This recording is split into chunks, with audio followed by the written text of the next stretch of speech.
Support for the Common Knowledge podcast is brought to you by puremtgo.com. You can support the show personally by going to patreon.com/common knowledge. And you can email the show at commonknowledgemtg@gmail.com.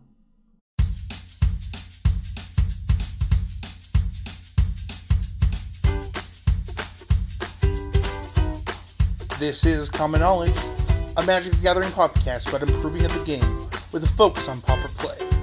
It's not about the cost, it's about the knowledge. Welcome to Common Knowledge. Here are your hosts, Brandon Clark and Lobbert. Enjoy this week's episode of Common Knowledge. Hey everyone, welcome to the podcast. This is episode 29 of Common Knowledge. I'm your host, Brandon, and joined with me is the voluptuous Sean the Lobbert. You might have used that one before. I probably did. How's it going? It's going. You know, we're on episode 29. That's one episode away from 30. That's one of the... That number is a lot higher than the amount of creative adjectives I actually know, so... So we might be seeing an end of a meme. We might be. I don't know if I can keep this going. This is Common Knowledge. This is a podcast about Magic the Gathering.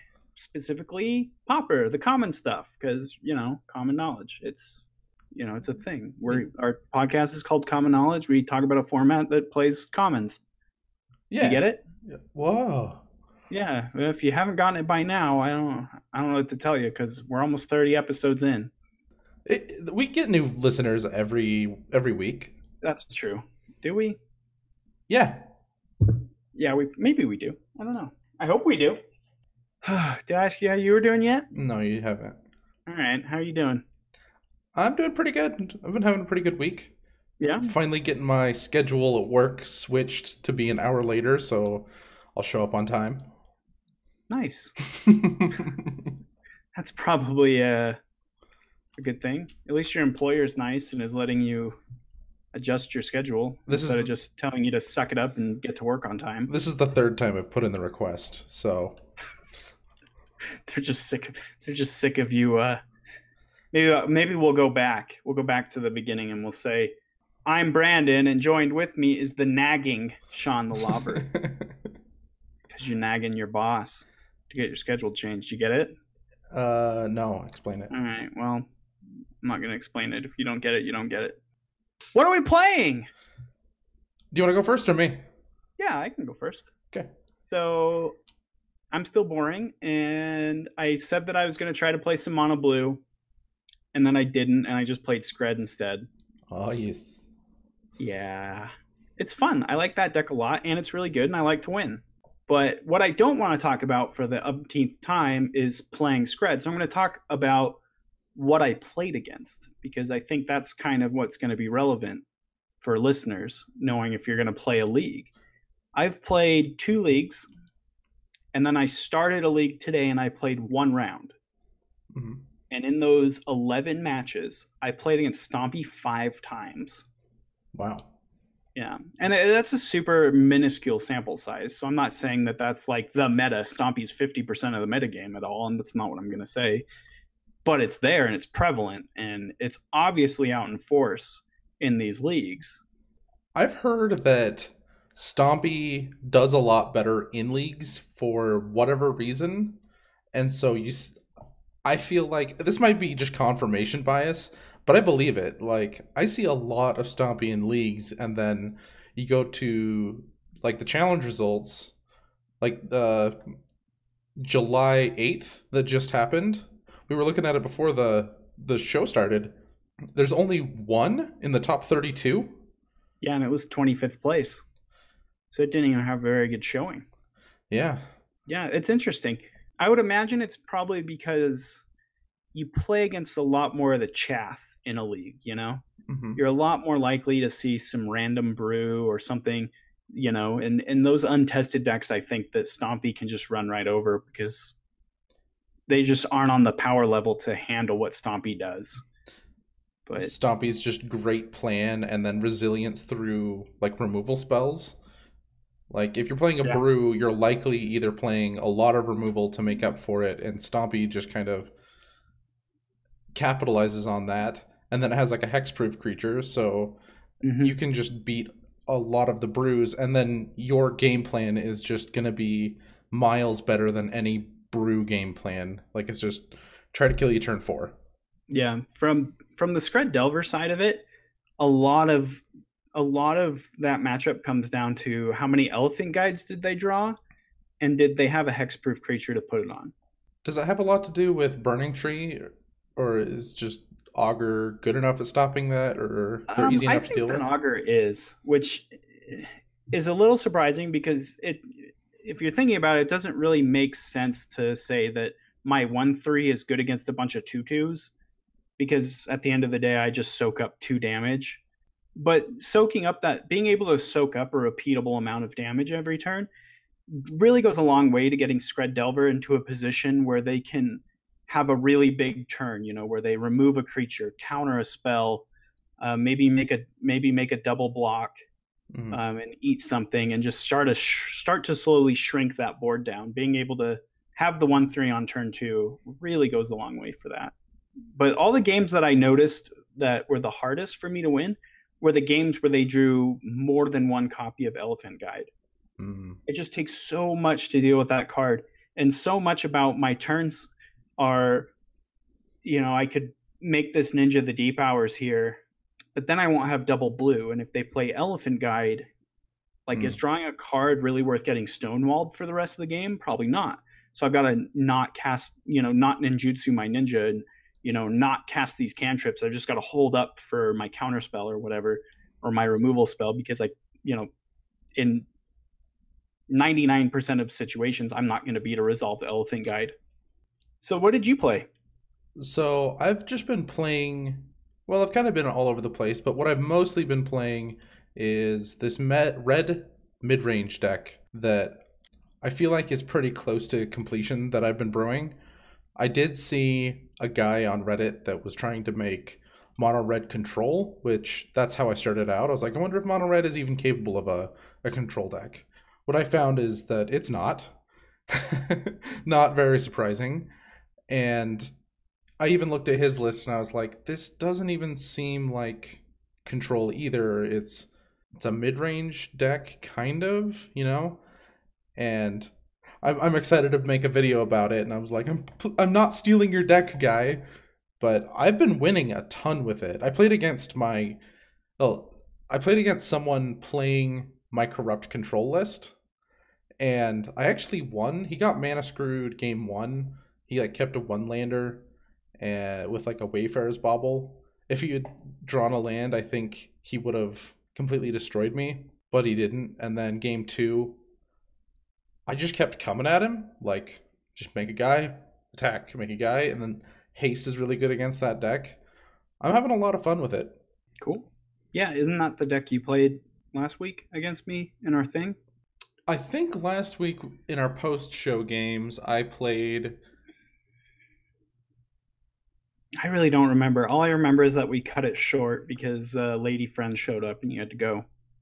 No, I played a Provoke deck, I think. Provoke? Oh, that's right. Yeah, the make me block your stuff deck. Yeah, and we posted the 16-minute video. But did we actually post that video? Yeah, I did. I need to post more of those. I have 6 that I'm just waiting on that I need to just edit up a little bit. Mm-hmm. You're denying the patrons my beautiful singing voice. Oh my gosh, Brandon. You don't have to listen to that. Oh, you don't have to listen to it, but you need to be stopped. The government needs to stop your sinful hand. The first 10 minutes of that was you ASMR talking into the mic. It was awful. That's not even the one. I'm just talking about my actual singing. Oh yeah, your singing's also awful. It's got to be worse than the ASMR. At least ASMR can kind of be relaxing if you try to just tune out what I'm saying. No.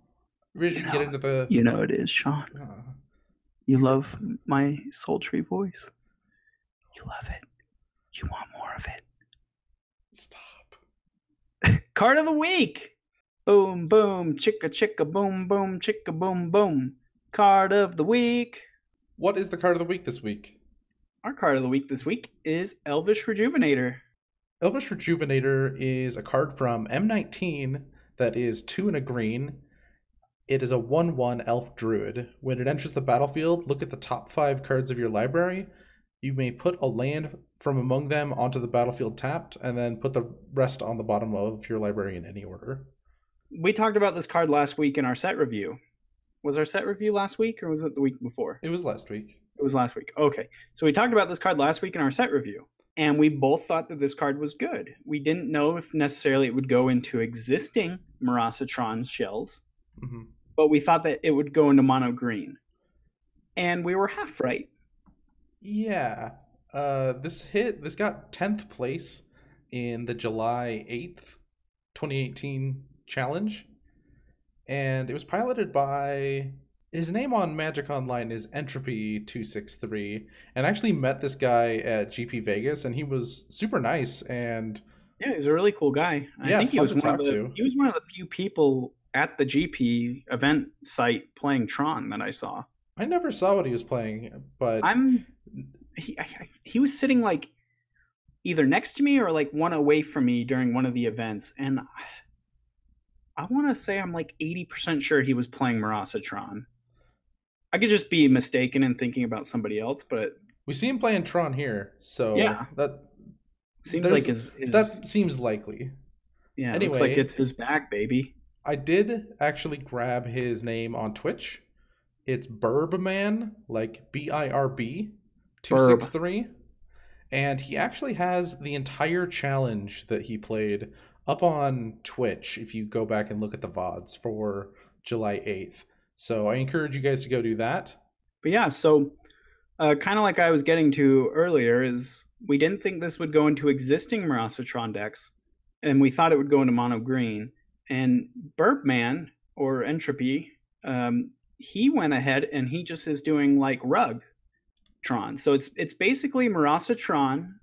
It's cut the black out, so there's no Dinrova horrors or anything like that. And the main kill is Rolling Thunder or Capsize as the big finishers. And I guess like it can get there too with like Muldrifter beatdowns. It had a single copy of Ghostly Flicker to go with the mnemonic walls. But the Elvish Rejuvenator, I don't know. I'm curious to know if it put in work, if it was great, if it was mediocre. Well, if you look at this list, it's got 1 Rolling Thunder, and then other than cards in the sideboard, that's its only red card. It kind of feels like with the Rejuvenator, he can get a lot more land out a lot more quickly, and then he has like Simic Signet, so that's even more ramp. And then it kind of just looks like he can cast Capsize and Rolling Thunder for just massive amounts. Yeah. Like 3 Capsizes a turn or something. That wouldn't surprise me with this many Elvish Rejuvenators. Interestingly enough, I missed this the first time through. He has 1 Mortuary Mire in his deck. That's probably just for the utility of it. I was trying to see if there were any black cards that he was casting off of it. I guess he's flashing back Mystical Teachings too, so there's a little bit of black there. Yeah. But yeah, but the Elvish Rejuvenator is kind of going to do, I would think, put in a lot of work as far as fixing his mana goes. The Mortuary Mire? What? Is that what card did you say? Elvish Rejuvenator. Oh, okay, yeah. Yeah, the card of the week. I just didn't hear you. I was spacing out reading cards. Oh my gosh, pay attention. So Elvish Rejuvenator just probably puts in a ton of work as far as fixing his mana. Grabbing his red sources, which... No, he doesn't have red sources. It's all blue like green. The only red... I'm not done yet. He does have a red source, okay? More Painted Bluffs.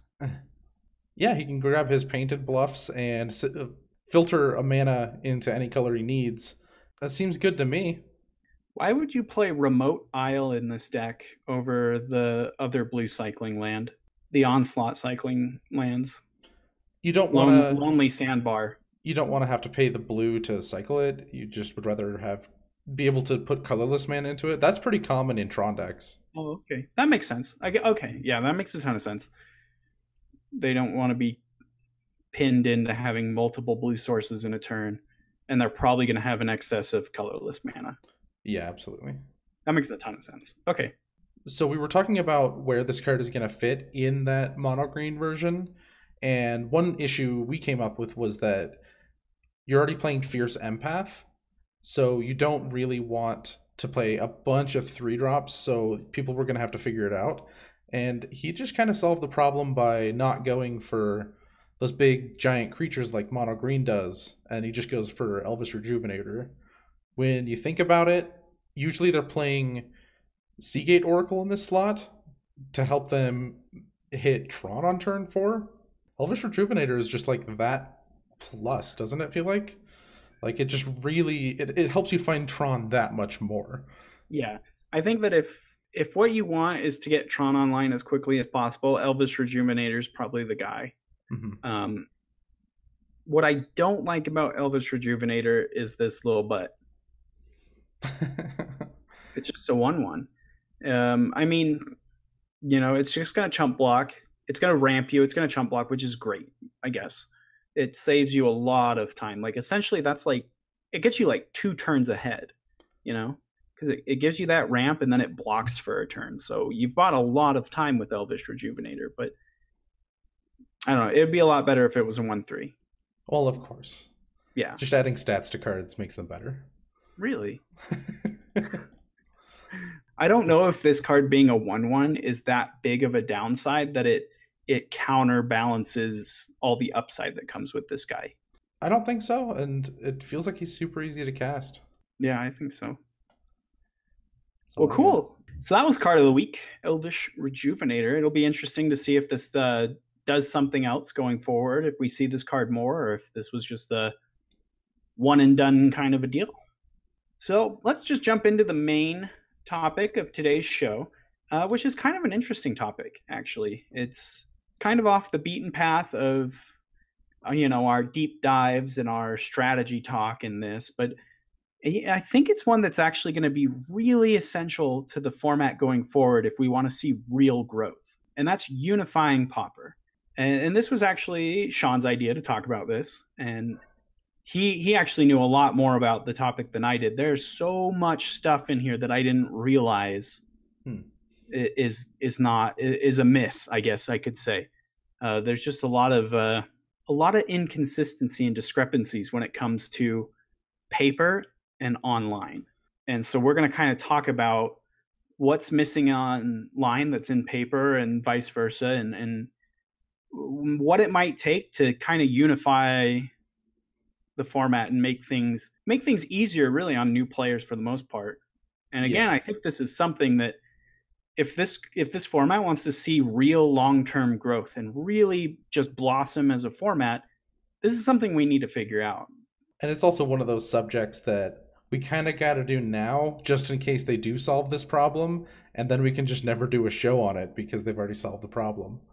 And if you're curious what we mean by Unifying Pauper, or we can do our show now, and then when they solve it, we can take the credit.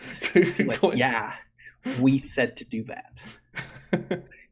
So, by Unifying Pauper, what we mean is Magic Online Pauper and Paper Pauper aren't the same thing, because there are cards not on Magic Online or cards on Magic Online that weren't printed at Common, so we just can't play them in our format. But they were printed at Common, so they should fall under the Pauper umbrella. So right now, the cards that are not printed on Magic Online are kind of all over the place. The easy answer is cards that were printed in the dark and before aren't on Magic Online. But if they were printed, they are, so that kind of can get confusing. Also, Portal isn't on Magic Online. And then there's like Commander decks and Dual decks. The more recent ones they haven't put on Magic Online, but there are Dual decks that made cards Pauper that were on Magic Online, so that's not like a hard and fast rule. And then there's Battle Bond and Conspiracy 2, but most of Conspiracy 2 they did put in treasure chests, except for like one card, so it's kind of confusing to know exactly which cards are and are not. Yeah, it's incredibly confusing. We should just expect our player base to know of all these thousands and thousands and thousands of commons, which specific ones aren't in the format and which ones are. just like this format will only be a Magic Online format as long as this is a thing. And there is a giant player base that doesn't play Magic Online, but that would play Pauper. But this just makes it so confusing and so difficult for us to hold a tournament or to start growing a Pauper community, because we'll have a group of paper Pauper players who play with their paper Pauper cards. Mm-hmm. But then when they want to come and play with me and you, it's like, oh, well, that card's not actually legal in Pauper. And they're like, well, it's a common. Why can't I play with it? And it's just going to make organizing play in this format really almost impossible. Just really difficult. And what makes it worse is that I know that there's other search engines like Scryfall out there that you can actually ask for Pauper only cards, but I still use Gatherer. And I know a lot of people still use Gatherer. You still can't search for Pauper legality on Gatherer. So you end up having to type the word common into the rarity field, and then you get these cards that aren't legal to play. You get all the unsets, and you get all the cards that were never printed on Magic Online, and then you get really excited. I think something needs to be done. And that's sort of what's going to be tricky about this, is solving this problem. Is that the only way this can really be done is by introducing all those cards into Magic Online and just completely unifying Magic Online with paper Magic and getting all those cards that are in paper Magic onto Magic Online that aren't there. The problem I'm seeing, though, is I don't know if this is something Wizards of the Coast would spend time and money doing. Not when they're starting Arena. Yeah, it sucks that everybody's playing one platform and we want love for, Magic Online that everyone's using right now, but they're focused on the future. Yeah. And I think that could be a solution if Magic waiting 15 years for or Magic Arena to have, all the cards on it. Like I believe that's Wizards' goal, is to make Magic Arena the entire database of Magic cards on there. And that kind of makes me sad. Like, I think it'd be fun to play Pauper. Could you imagine casting Gush on Magic Arena? The animation for it would just be like this big gush, this big vortex of water. That'd be so cool. So one thing they're doing right now is they're slowly adding the cards to treasure chests. But one of the tricks is they can't just add them to a treasure chest. Like, for example, Sinkhole. Scarcity issues. So, for example, Sinkhole. Can you print Sinkhole at common in a treasure chest? I feel like that kind of doesn't feel right. That's what it has to be, though. If we're going to have it on Magic Online in common, you need to print that card at common again. So we're not going to get like a Sinkhole reprint in Eternal Masters. That would just ruin the draft format, I feel like, to just have sinkholes running around. I don't know about enough about draft to say that with assurance. Yeah, sinkhole at common would probably not be good in a draft environment, but like that's how we got Ash Barrens. Mm-hmm. Can you imagine just Ash Barrens being a common, but we never got it on Magic Online, so we can't play it? Like, are we going to just wait around for the next Ash Barrens to happen and we just can't play it? I think we need to just start having all the cards on Magic Online. Yeah. That's the trick, ain't it? So, some notable cards that we are missing, you kind of talked about one of them, but Tolarian Community College, the professor, he's kind of created a paper Pauper ban list. And so but all of these cards are cards that are missing in common on Magic Online. So, they're banned in paper, but they're not actually banned because they don't actually exist in the real format. I don't know if that's derogatory, but I'm going to refer to Magic Online Pauper as the real Pauper format. It is. Yeah, and everything that's in paper I think of as almost a separate entity from Pauper. But yeah. So let's maybe just go through a few of these. So we talked about Sinkhole. That is banned in Pauper, as I think it rightfully should be. Like, it's banned in paper Pauper, as it should be, but it doesn't exist on Magic Online at common. It is kind of weird to think that, say they do print Sinkhole in a treasure chest at common, that means that they immediately have to turn around and put it on the ban list. Mm-hmm.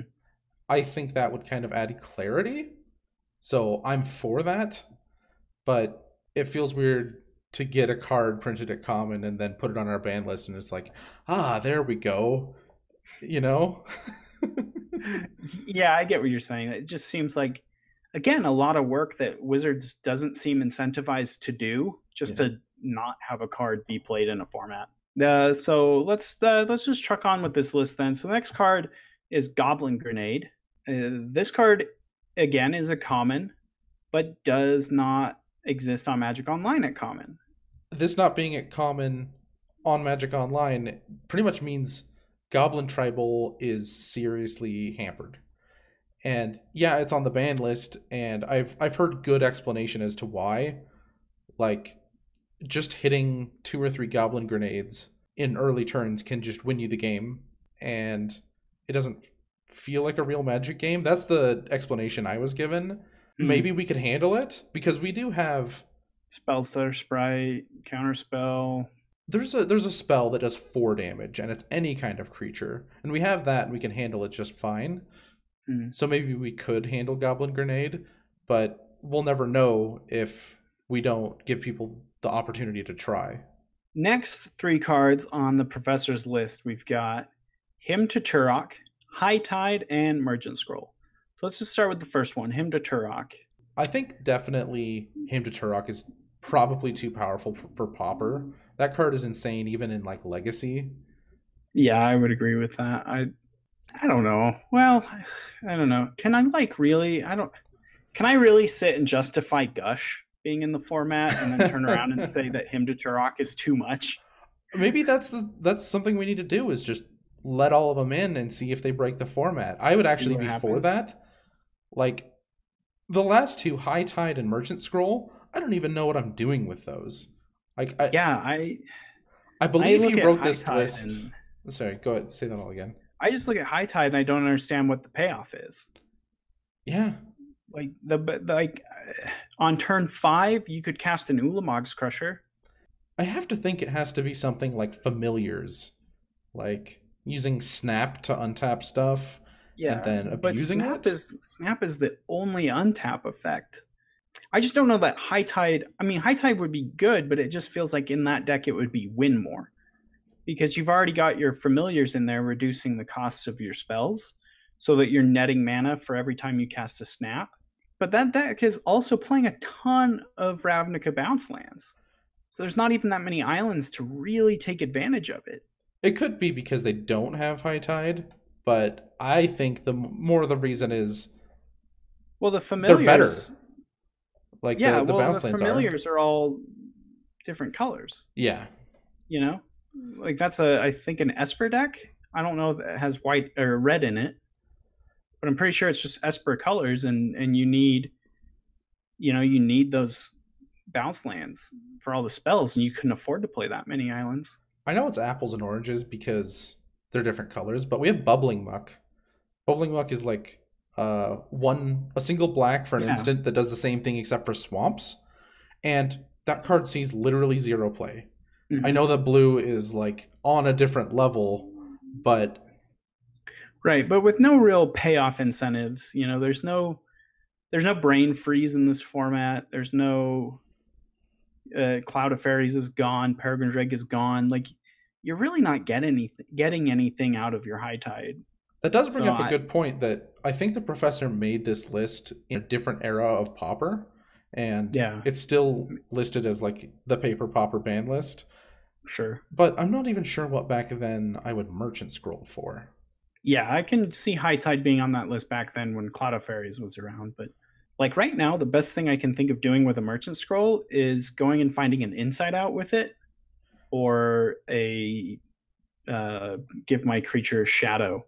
Yeah, and all of your counter spells. What is that card called? Shadow Rift? Shadow Rift. Like, yeah, I think it actually would be good in that deck. You just gotta find your Tireless Tribe, and then whatever combo piece you're missing, you just Merchant Scroll for. Yeah, but Merchant Scroll for a counterspell. You can even Merchant Scroll for the Transmute spell that lets you go and... no, you can't. I think that's that card's an instant. What is that card? Dizzy Spell or something? Dizzy Spell. Yeah. Yeah, you can Merchant Scroll for that to go get your Tireless Tribe. But with all of these, we'll never know if they're too strong for Pauper because we just can't play them. Yeah. Bummerooskies. So some other notable cards that actually make impacts in the Paper Pauper format. We've got Desert. So this is a land, says tap, add a colorless, or tap, deal 1 damage to attacking creature after it's dealt damage. Or 1 damage to attacking creature that has dealt damage this turn. That is, it's super weird. Like, you have to do it in the step that no one ever uses except when they're playing Quicksand. It's the post-combat, like pre-second main phase. But this is repeatable. Like, I don't know if you were listening close enough, but Desert doesn't sack itself. It doesn't care if the creature has flying. It just mows down 1/1s. Yeah, it makes it so your Scred Delver list can't just swing in with a bunch of 1/1s. Like, you just have an untapped Desert. It doesn't come in tapped. This would be on my ban list if... That's sort of what in my head I was thinking of. This might be a little too oppressive, a land that can go into literally any deck. It would just make 1/1 strategies completely invalidated. This might be a little too far. That's what I'm thinking, but I still want the card. Know. Like, when I first got Magic Online and I was like, I'm going to play Pauper, I bought some Deserts, slid them into my deck, and I was just, I can't play Desert. I gathered it, and it's common. So I had to figure that out, and see, and then you spent like a whole 4 cents on your Deserts. Yeah. Can't even use them now. I mean, Desert is mana intensive. If they don't attack, you better have something to do with that mana, which isn't, that's not a steep thing to ask for. Is like, you needed a blue and your Desert, and then you're repeatedly killing 1 toughness creatures. If you have 2 Deserts, 2 toughness creatures, etc. But our next card is one that I know would have an impact. It is Unstable Mutation. Unstable Mutation is a single blue for an enchant creature. The creature gets +3/+3, and then each round you put a -1/-1 counter on the creature during your upkeep. And it says that the counters remain on the creature if the enchantment is removed. Before the creature dies. Yeah, so it's just basically it gives it +3/+3, and you put a -1/-1 counter on it. See, when I tried to read Desert, I read the old Arabian Nights version, and I tried to translate it into Oracle text. Yeah, I did put like the sweet alpha versions of all of these cards, and it makes so it really hard. Crazy. We got to try to read all the crazy text and try to decipher it so you guys can understand it. But yeah, the counters remain even if the enchantment is removed before the creature dies. So if the creature dies, though, yeah, everything's just gone. But if the enchantment is removed and the creature remains, but is not dead, then it keeps its counters. Oh, that's so clear. So this is a weird enchantment, but it's actually really, really good. I know that in Paper, this is the card that Mono Blue Zoo needs to kind of exist as a deck. And we don't see that at all online, because you have to play like something like Bone Splitter, which doesn't pump toughness. And this was quite a while ago that I even saw that deck. And it was actually our old buddy John that I think was showing me it. I just think that's a missed opportunity to just have Unstable Mutation. So some other cards that I honestly didn't know weren't in this format for a long time and were actually in the sideboards of my Paper Pauper decks for a while, because I didn't have the alternate versions at the time. I just had these in my collection, so I used them. We've got the red and the blue blast. So the alternatives are Pyroblast and Hydroblast, which exist on Magic Online as commons. Red and blue blast, however, are not commons on Magic Online. Because of this, Pyroblast and Hydroblasts are like $5. Yeah, these are strictly worse. They have... Yeah, I mean, strictly worse, but like, let's be real. Yeah, realistically. Is that really a drawback? No. Like, the only place I've ever seen it actually be relevant is Legacy. oh, I can target something random to get a trigger out of my young pyromancer. Okay, is it Blitz? Is maybe the deck that cares. And that's really rare. I guess so, yeah. Yeah, what we're talking about is Pyroblast and Hydroblast. You can target any permanent to cast the spell, and then it only destroys it if it is the correct color. Red Elemental Blast and Blue Elemental Blast have to target the correct color. Yeah, a red spell or a blue spell for whichever one it is. And the other ones, you can target a random land. Yeah.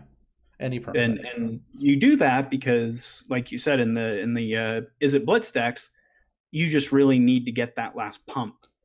And maybe that's the last card in your hand. But like alternatively, something you can do with the red blast is just like cast a blue spell and then red blast it to get those effects. Like as long as the blue spell is not something that you desperately need. So it's not even, I don't know. So this wouldn't affect anything except you could play for like Blue Elemental Blast and for Hydroblast if you really wanted to hedge against those red decks. Yeah. And I think the other thing that this would do is I think it would just help.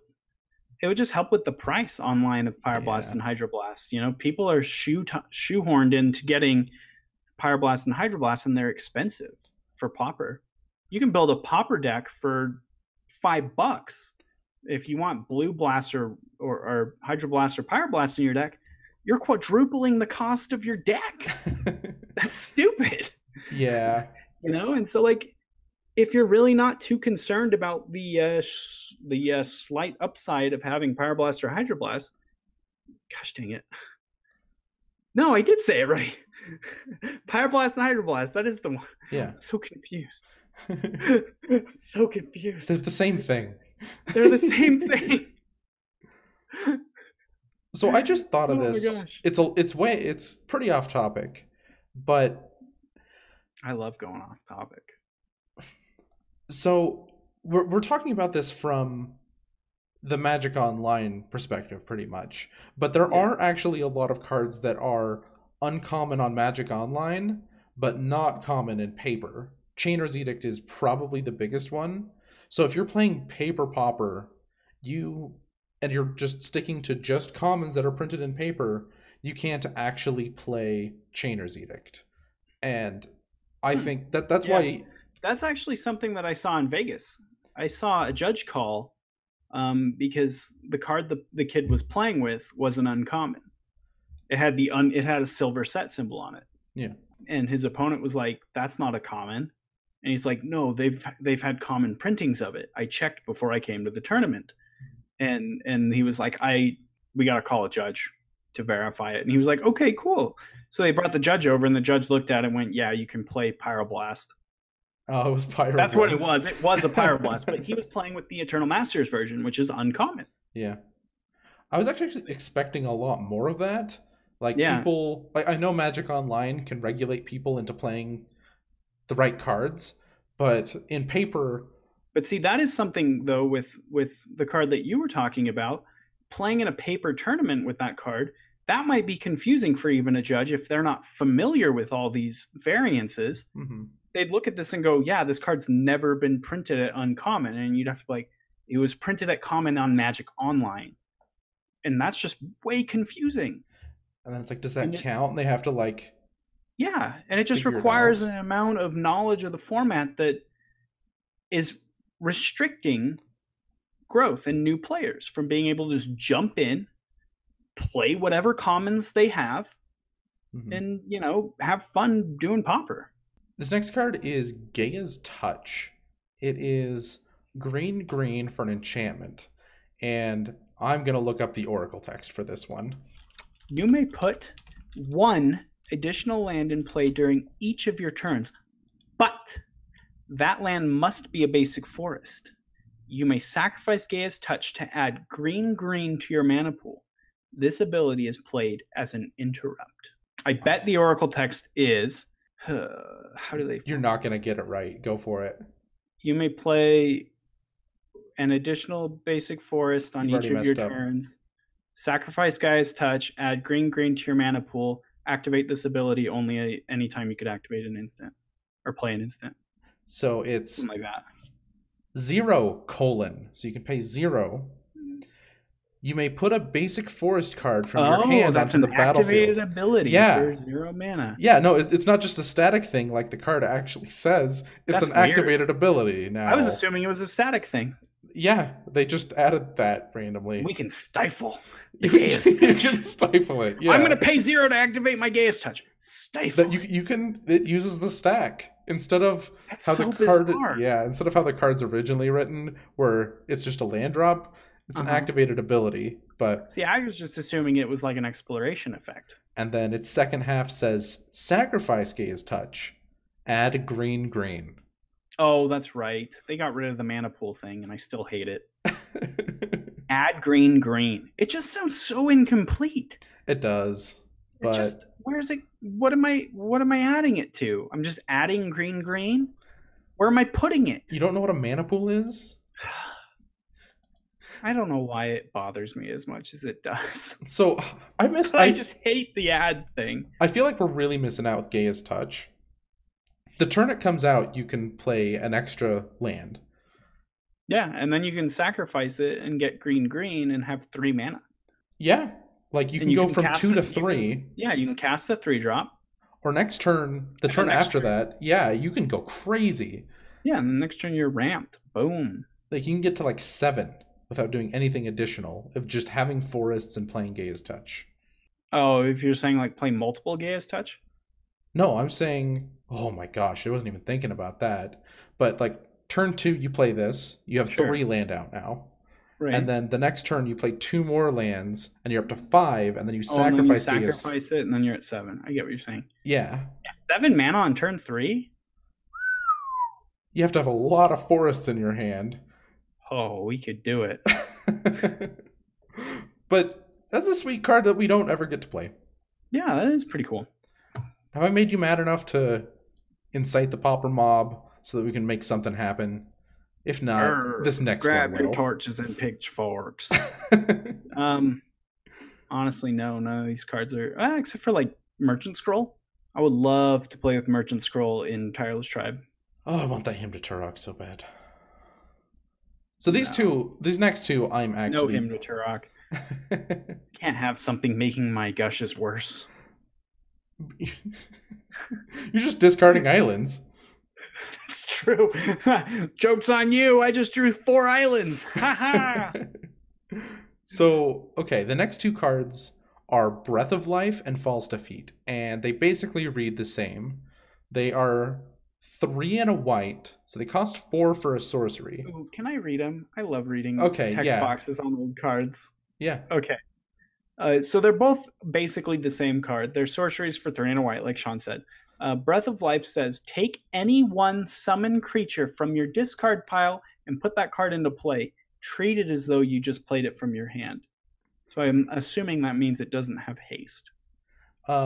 If you reanimated Emrakul with this, right? It's treating it like you played it from your hand. No, I don't know.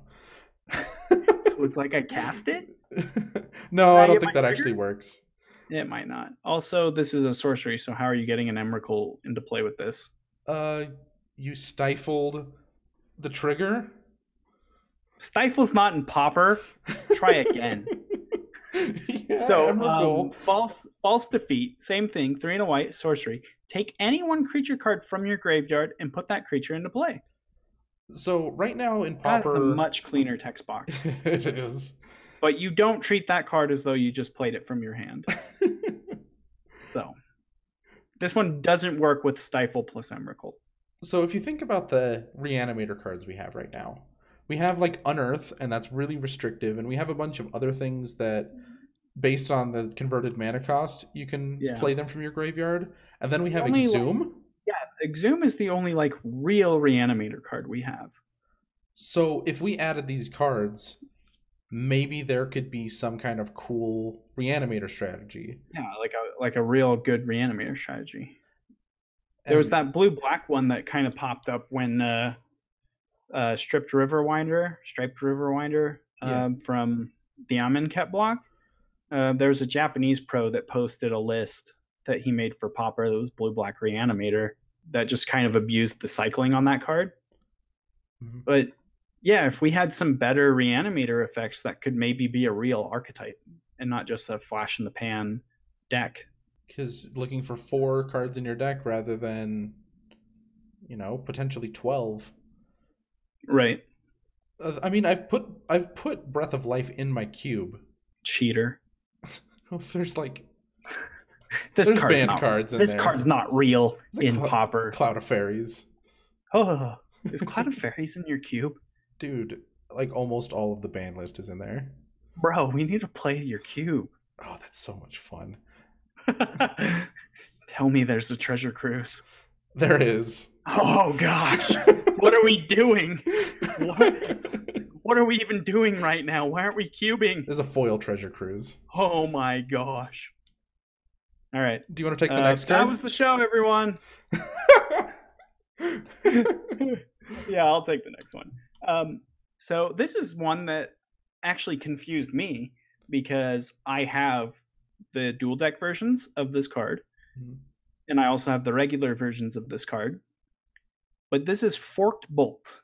It's a single red sorcery. Forked Bolt deals 2 damage divided as you choose among 1 or 2 target creatures and or players. It was printed in, was it Zendikar? No, it was Rise of the Eldrazi is when it was originally printed, I think. But it was an uncommon. It was later reprinted in the Zendikar versus Eldrazi dual decks as a common. But that dual deck wasn't on Magic Online. So we don't get this card. Which, this is such a good card. I would love to have this card. Yeah. It can hit players, and it can kill 1/1s.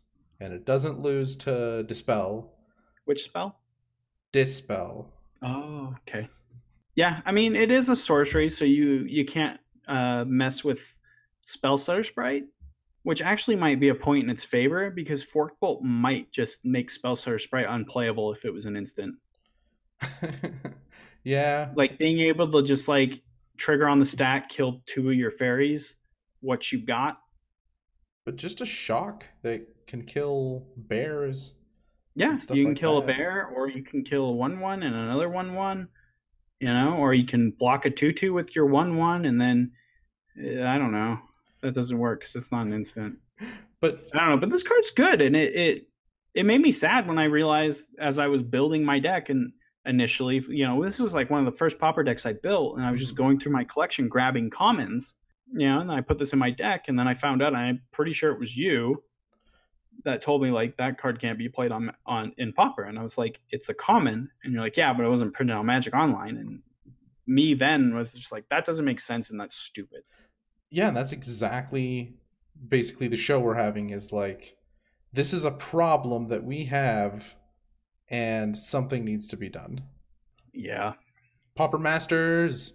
Pauper Masters. That'd be so sweet. Do you have any idea how they would set that up? Like, how would your rare go? Or would it just be a whole bunch of commons in a pack? It would just be 15 commons. Oh boy. And then like a guaranteed foil? What they could do is like masterpieces of all the commons in the rare slots. Oh my gosh. So it'd be like sweet alternate art of every card in the set, and you could get 1 per pack. Oh my gosh. Oh, that would be so cool. I mean, I wouldn't want now we're like really grasping for straws, because that'll never happen, but that would be sweet. Oh, that would be so good. I want that in my life. Just like put everything on like the old border. But foil. Like everything old border, foil, maybe like, I don't know, jazz it up just a little bit, but. And there are a lot of cards that have never seen a foil printing that are common. So I think that would be a good chance to make like first foil printings of cards. And I think the old border idea is sweet. Like, go back to the like rustic looking, like alpha beta kind of looking borders. Oh yeah, that'd be fun. So this last card is one that doesn't make sense at all to me. Yeah. I don't get it. If you showed me this card like an hour ago before we started talking, I would have told you that this is Pauper legal, and then asked you, why doesn't this see any play? Yeah. What is it? It is Crown Hunter Hireling. So it is a 4 and a red for a creature, Ogre Mercenary, for you mercenary tribal aficionados. It's a 4/4. Sorry, a faux. And it says when Crown Hunter Hireling enters the battlefield, you become the monarch. Crown Hunter Hireling can't attack unless defending player is the monarch. So this is the red monarch card. Yeah. And I think I looked through it. I think every single card in Conspiracy 2 was printed on Magic Online except for Crown Hunter Hireling. This is the only one. Confusing. So I'm thinking that eventually they're going to have to put it in a treasure chest, but why haven't they yet? All of the other Monarch cards have made some kind of impact except for the green one, and I don't want to leave it up to Wizards of the Coast to go, I don't think this card's good enough. I don't think that anyone would want to play this, because someone's going to want to play it. What's one more card? Right. Yeah, and the biggest problem at the end of the day is just the amount of confusion that stuff like this creates. Mm-hmm. It is just so stupid to have to try to explain to somebody why a certain card isn't playable in the format they want to play. You know, the card that they want to play with, they can't play with because of some weird reason that doesn't make any sense, that is completely outside of anything Wizards of the Coast has done in the past. You know, this isn't a thing in any other formats. Yeah, it's a very specifically Pauper problem. Yeah, and it's bizarre. It doesn't make sense that it's even a problem. And there's actually no list that I could find of commons that are not printed on Magic Online, or sets that are not printed on Magic Online, because it changes constantly, and I don't know. It's a really hard thing to make, because it's so all over the place. I thought about making one, but I lost all will to when it just got more and more complicated as I went. Yeah. So this list doesn't even include a lot of cards. There are hundreds of cards that we don't get to play. I picked out my favorites. I think that these cards would have probably the most impact. But just the other day, I went to put Cloak of Feathers into my terrible brew. Yeah, nobody knows what Cloak of Feathers is, and there's a functional reprint of it. It's basically 1 blue, give target creature flying, draw a card. And then the cards from Battle Bond, like Peace Strider, I went to put those in my deck.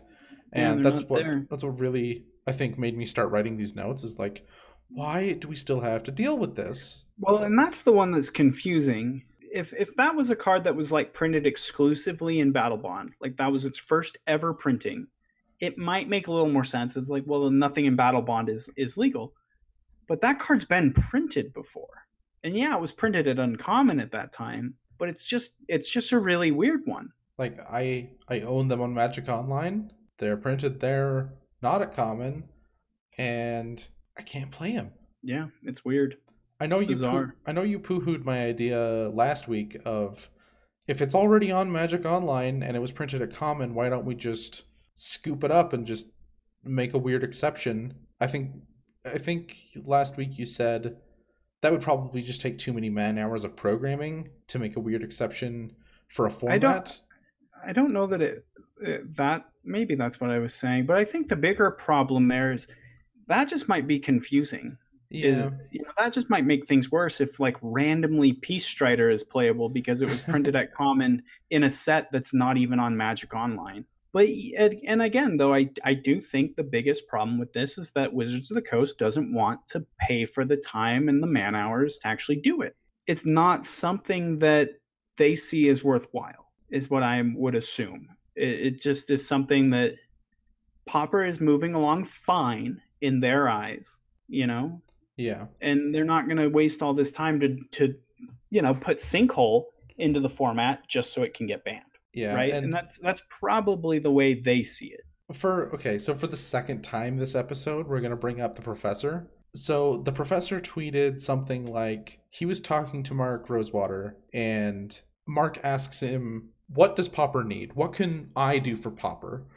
And oh my gosh, one, I would kill for him to ask me that question and have 5 minutes to talk his ear off. Just he'd be a puddle of goo by the time I was done with him. But a couple of answers he gave was like the one that stood out to me that I really liked. I'm gonna find the tweet real quick. I actually remember seeing this tweet. Okay, I found it. So the professor told him the number one thing was, the first one was paper popper legality, and I kind of took that to mean just unify Pauper, make it all one thing. We don't need two formats. Right. But I would imagine that the quick fix that, I don't know, when I hear that, paper popper legality, I think of basically just coming out and creating a list of all the cards that are commons but not commons on Magic Online and can't be played. Basically just creating a giant banned list. That's how I see it in my head, and that's what I think of when I immediately hear that. And I don't think that's the best solution. No, yeah. But it's certainly the easiest and quickest. Because now you're searching for commons not printed at common online only. So you have these weird search criteria. It would at least unify it and have a list. You would just go to the Pauper ban list. You know? Right. You wouldn't go to you wouldn't have to think about, oh, what's the Magic Online ban list? What's the paper ban list? You would just go to the Pauper ban list. Yeah. And it would have this huge list of cards, and a lot of those cards are cards that are not printed on Magic Online. And it would just unify paper with what Magic Online is. Because it's still sort of unspoken that that's what that is. You know, because you still get a ton of people who, when they think of Pauper, they don't know that there's a difference. Mm-hmm. And you know, if they just go look at the ban list really quick online for Pauper, they'll see that short list of cards and then go, cool, I can throw my Crown Hunter Hirelings into this deck, which they can't, but they wouldn't know that if they went to the ban list. But at least this way, there would be a list. There would be a list that exists that's easily accessible. There would be no confusion over, oh, I played the paper ban list, or I follow the Magic Online ban list. Yeah, and like, oh, you can't play that in paper. It was only printed on Magic Online. Yeah. Like I said, again, I'm not saying that that's the best fix. Yeah. But that's certainly, like, when I think of that paper legality, that's what I think of. That's what I imagine, and that's what I would assume that Mark Rosewater in his head thought of when the professor said that. Yeah. The second point was Pauper on Gatherer, and I think we touched on that. Mm-hmm. I think that is pretty big. And the easiest fix for that would be just creating the ban list. It's just easier for Gatherer, you know, to go through ban cards than it is to sort random commons out. Yeah, I would think. Yeah, and have to update it constantly. Right. And then a reprint of Oubliette, which that's only for paper. I don't really care about prices, I'll be honest. Is Oubliette only in paper? No, I'm talking about Oubliette is only expensive in paper. Oh, yeah. It's like less than $2 online, but in paper, that card is like $20. Is it pushing 30 now? I don't know. It's getting up there, and I've heard of like buyouts for Oubliette because Pauper's gaining momentum, and it's which is dumb. If you're listening, don't buy out cards that aren't on the reserve list. Yeah. You're just asking to lose money. Yeah. I'm sorry. I know we're not an MTG finance podcast, but like, don't buy out cards. That is stupid. Unless they're on the reserve list and you know you can't get burned by it. Yeah. Buying out cards is dumb. But I think, so he says, I mean, from me, replied Mark, what kind of cards do you wish we designed for Pauper? And then he says, I spent 10 more minutes arguing the Oubliette reprint, which is, I think, a complete waste of time. Like, if you have his ear for that long and you're talking about Oubliette the whole time, yeah, it would help things, but you're talking to like the guy who can get the card you want printed. Like, let's have some healing negation effects added to Pauper, right? Like some reanimator effects. Yeah. Some more board wipes in different colors. A mass bounce spell. I don't know. I imagine that the tweet was probably a lot more in jest than you're taking it as, and that the professor didn't just talk about Oubliette for 10 minutes. Well, It's what he said on the internet, and the internet's pure truth. Yeah, who would go on the internet and just lie? Oh man. But yeah, the Alex Prof, Ullman if wrote. you're listening, Yeah, we really hope you didn't spend 10 minutes talking about Oubliette. there's a lot of things we need besides that. We love you. Thank you for like promoting Pauper. We like directly benefit from it. We really do. We get so much out of him. We get so much out of the fact that the professor likes this format. Yeah, You know? Thank you for existing. But Alex Ullman did write an entire article on things that we could have for Pauper. I'm not going to get into that whole article. So is there anything else we need to talk about? I think that was kind of it. The real point of the show, we explained a little bit about sort of what we went into detail about what some of these issues are, but I think a lot of it is just raising awareness that this is a problem in the format, and that this is going to stifle growth. And it's going to be a net negative for as long as it exists and as long as it's a problem. And I don't think that this format's going to be able to see real substantial growth until we figure out a way to absolve this problem. And honestly, I don't know that I even have an answer for it short of Wizards, going and taking the time to get all these cards into the format and then creating the ban list and actually doing all that heavy lifting and hard work. So the quick fix is you leave Wizards of the Coast and you go to Scryfall. Like, you don't go to Gatherer. You have to look the cards up on Scryfall. You can search for Pauper legal cards, and it's that's accurate. Still not a fix. That's just I'm just saying, for it's definitely a Band-Aid. Well, yes, but for local game stores, if you're hosting an event, listeners who are enfranchised in Pauper listening to this podcast, if you didn't know about Scryfall before, you can do that. But that still doesn't even come close to answering the problem of, I'm a new player. Yeah. I played a bit of Standard. I heard about this Pauper format that's cheap. I've got a bunch of commons from my Battle Bond Two-Headed Giant that I did. Yeah. I'm going to build a Pauper deck and try to play with people. And you're going to show up to your first event and have all these cards that you can't play with. And it's going to be feel bads. And you're going to be like, oh, well, I guess I can't play this format I wanted to play. Yeah. And they're not going to know what Scryfall is. I've never even been to the Scryfall website. I don't know what it is. I probably figured out what that was 5 minutes ago when you said Scryfall. I'm just saying that's the Band-Aid fix of Yeah, and that is the easiest thing to do. Is if you are unsure, go to Scryfall, because Gatherer doesn't work, which is unintuitive, because Gather should be the end-all be-all of official information for this game that Wizards of the Coast sponsors. Not sponsors, but owns and creates, and you've got to go to an outside source to get your information, which is sad. But I think the quickest actual fix is creating a huge ban list, getting rid of online Pauper and paper Pauper as ways to identify the format, and then just creating a huge ban list of all the cards that were never printed on Magic Online. And then you'd have to, in your thing above it, when you're like, Pauper is a format played with only commons. This is the ban list of cards deemed too powerful to format and cards that were never printed at common on Magic Online. Pauper follows the Magic Online format because it's a format for Magic Online. That's like what they would have to say in their little text box explaining their ban list. And it would just be like the longest ban list in the history. And that's the easiest fix. And that's the fix that I'm worried that Wizards of the Coast will go with if they catch wind of this being an actual problem. They'll just say, oh, well, here, we can just do this. Boom, easy. What the actual fix needs to be is they need to just program all these cards into Magic Online, all of them, and then create a ban list from there. Put Sinkhole on there, Merchant Scroll, or whatever if they feel like they need to. But I really don't think that it's even on their radar as something they want to do.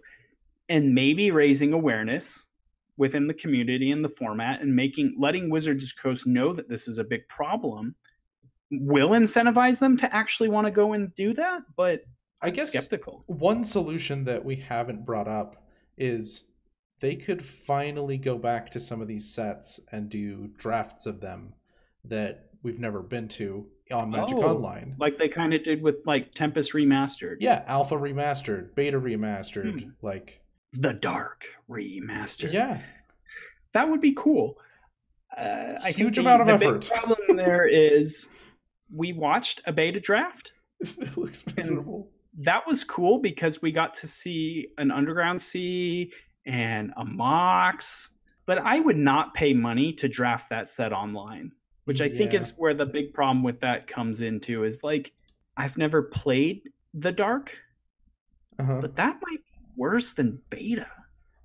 Like, drafting Fallen Empires? But it's a way for them to, they could possibly make money and we would get all of our cards.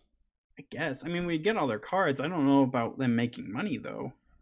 Oh yeah, I guess like they could get back some of the money they would inevitably be losing.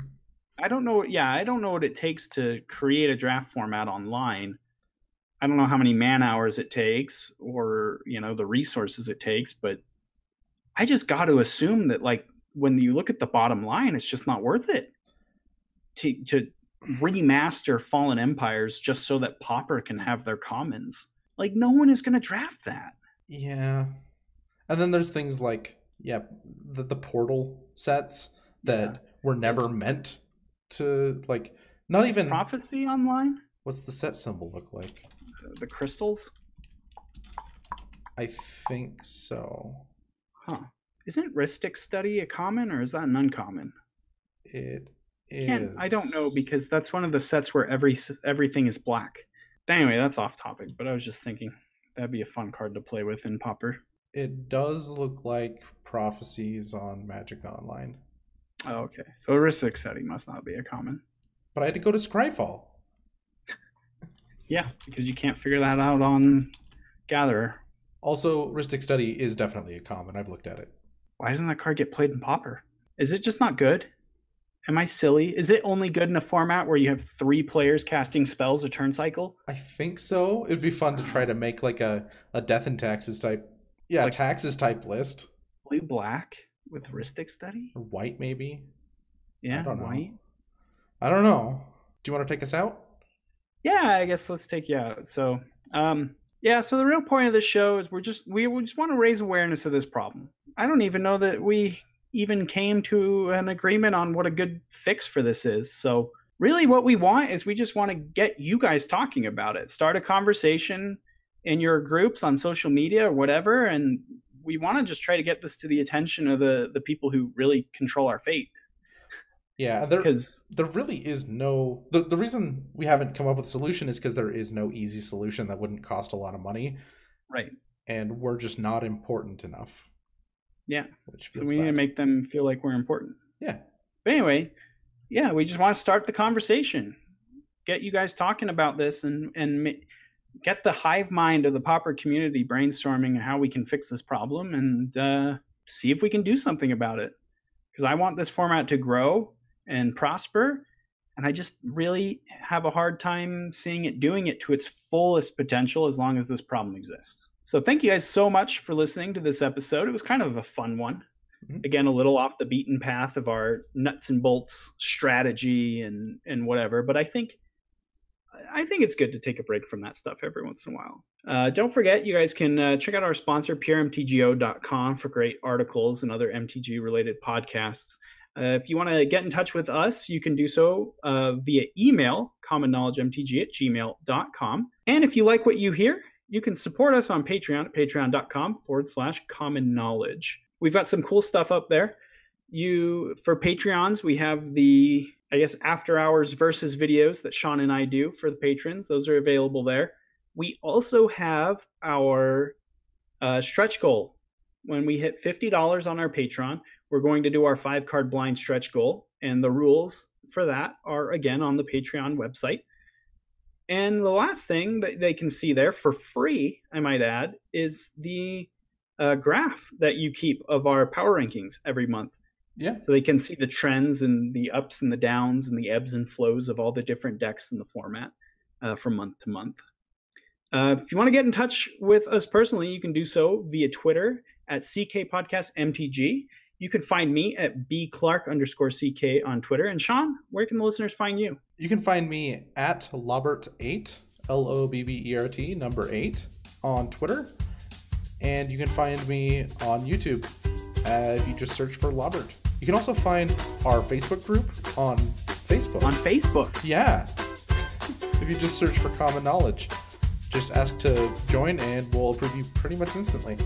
Yeah, the only rules are don't be a butt. Yeah. But we're going to kick you. Butts get kicked. Butt kickers. All right, well, that's so. Thanks for listening, guys. See you next week. Love you. Bye. Aww. Common Knowledge is part of the Constructed Criticism Network.